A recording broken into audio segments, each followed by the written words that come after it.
Alam niyo ba kung ano ang punong ito? Ang punong ito ay mababa lang kung mamunga.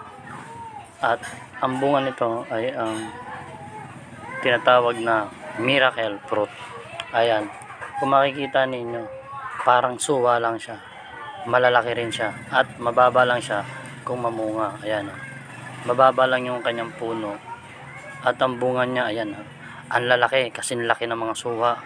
Kaya kung hindi mo alam ang pangalan ng prutas na ito, iisipin mo na suwa lang, pero hindi.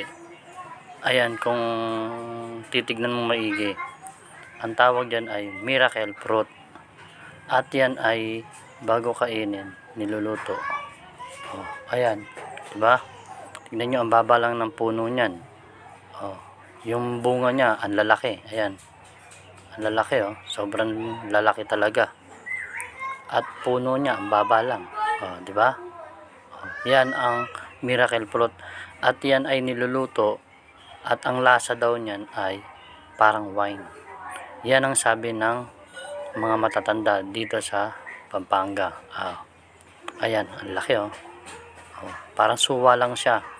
Tignan niyo naman yung mga bunga niya. Sobrang lalaki. Oh, ayan, at hahawakan natin 'yan. Ayan, oh. Lalapitan natin 'yan, hawakan. Oh, ayan. Laki, oh. Tignan nyo namang maigi. Ang lalaki ng bunga niya.